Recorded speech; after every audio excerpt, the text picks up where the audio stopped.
शहीद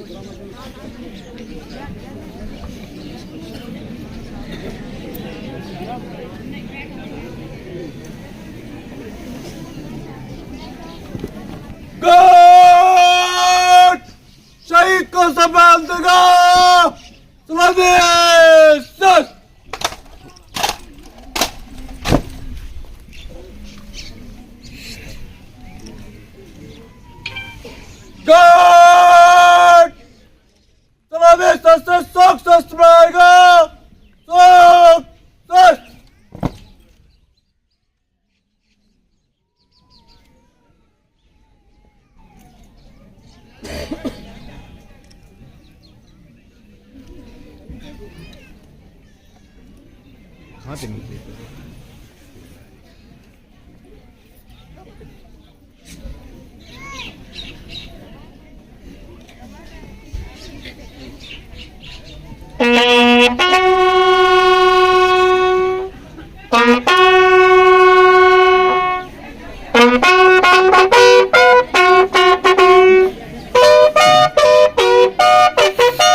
छत्तीसगढ़ में शहीद सीआरपीएफ जवान का इटावा के पेड़ तक गांव में हुआ अंतिम संस्कार।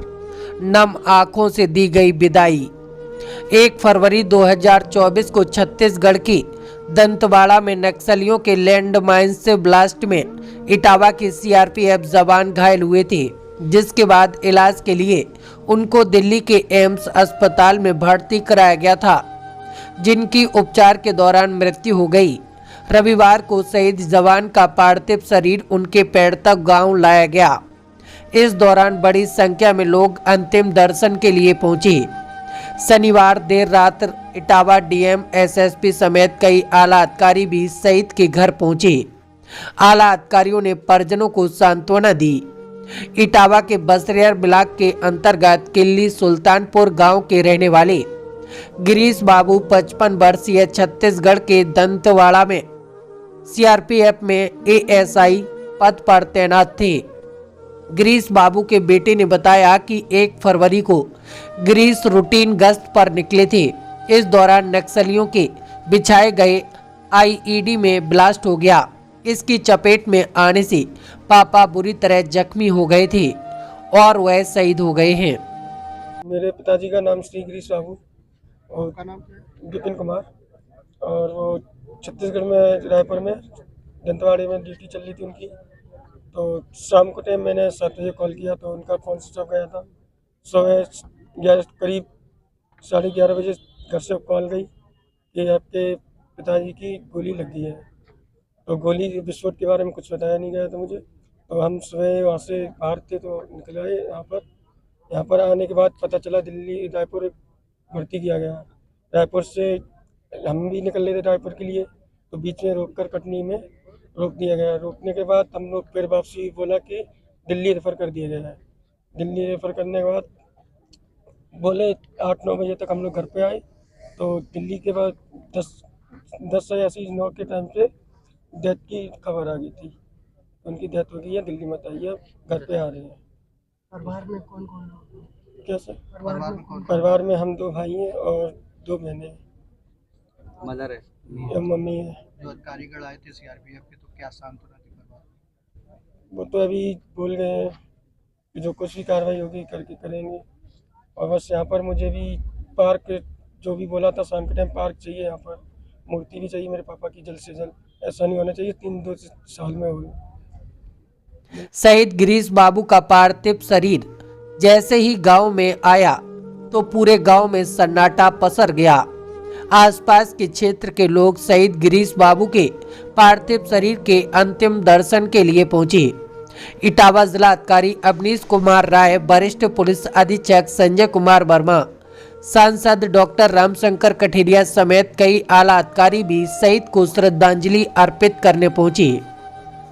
इटावा जनपद के सीआरपीएफ के जवान की छत्तीसगढ़ के दंतेवाड़ा में जिस तरीके से घटना में दुखद मृत्यु हुई है, तो आज उनके शहीद होने के बाद जो उनका शव है वो पेड़तक गांव किल्ली सुल्तानपुर में पहुंचा हुआ है, जिसके बाद आसपास के लोग यहां पर अंतिम दर्शन करने के लिए पहुंचे हुए हैं। वहीं सीआरपीएफ के जवान और पुलिस अधिकारी मौके पर हैं, जो कि आज उनको विदाई यहां पर देते हुए नजर आ रहे हैं। पीछे आप तस्वीरों में देख सकते हैं किस तरीके से यहाँ लोगों की जो भीड़ है वो यहाँ पर दिखाई पड़ रही है। जो जिले के कई अन्य क्षेत्रों से यहाँ पर लोग जो हैं वो जवान के अंतिम दर्शन करने के लिए पहुँचे हुए हैं। आपको बता दें 1 तारीख को इनका जो छत्तीसगढ़ में जिस तरीके से घटना घटित हुई, उसके बाद इनको 2 तारीख को यहाँ 2 फरवरी को दिल्ली के एम्स अस्पताल में भर्ती कराया गया था, जहाँ उनके इलाज के दौरान दुखद मृत्यु हो गई। और आज अंतिम दर्शन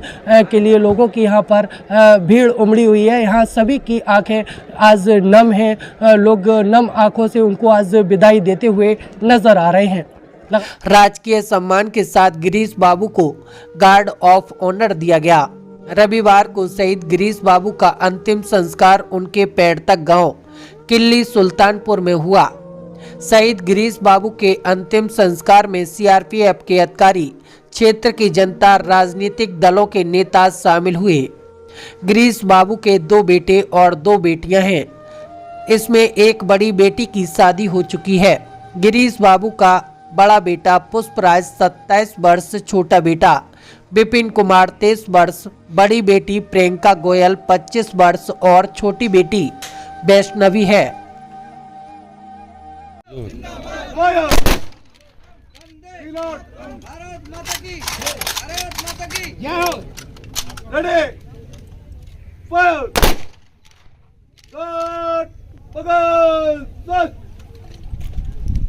एएसआई जीडी गिरीश बाबू 195 बटालियन में बस्तर में तैनात थे। वो 91 में सीआरपीएफ में भर्ती हुए थे कांस्टेबल जीडी के पद पर, और अपनी मेहनत के कारण वो भी एएसआई जीडी के रैंक पर पहुंच गए थे। 1 तारीख को 195 बटालियन सीआरपीएफ की डिप्लॉयमेंट रोड सर्च ऑपरेशन के लिए बस्तर के नक्सल प्रभावित क्षेत्र में थी। वहीं पे ही एक आईडी ब्लास्ट में वो इंजर हुए थे, और उसके उपरांत उनको एयर एम्बुलेंस से हमने एम्स न्यू दिल्ली में शिफ्ट किया था, लेकिन वो बच नहीं सके और वो शहीद हो गए। उन्होंने हमारे देश के लिए सर्वोच्चम बलिदान दिया है। सीआरपीएफ और भारत सरकार जो भी अपनी तरफ से कार्रवाई करनी है वो करती रहेगी। हमारी फ़र्ज़ बनता है कि जो उनके ड्यूज़ बनते हैं, जो भी भारत सरकार की तरफ से एक्सग्रेशिया पेमेंट होना है और स्टेट गवर्नमेंट की तरफ से एक्सग्रेशिया पेमेंट होना है, सीआरपीएफ की तरफ से जो अमाउंट मिलनी है वो सारी उनको प्रोवाइड की जाएगी। लिबरलाइज्ड पेंशनरी अवार्ड के तहत उनको एलपीए मिलता रहेगा, ताकि शहीद के परिवार को बाद में कोई परेशानी ना हो। ये हमारी ड्यूटी बनती है। उन्होंने, क्योंकि नक्सलाइट प्रभावित क्षेत्र है बस्तर और काफ़ी ही वहाँ डिस्टर्ब्ड एरिया है, और एएसआई जीडी गिरीश बाबू काफ़ी बहादुरी के साथ अपनी ड्यूटी करते थे। उनको सरकार द्वारा आंतरिक सुरक्षा पदक से भी और स्पेशल ड्यूटी मेडल से भी सम्मानित किया गया था। उनका ये सर्वोच्चम बलिदान भारत के लिए हमेशा यादगार रहेगा। धन्यवाद।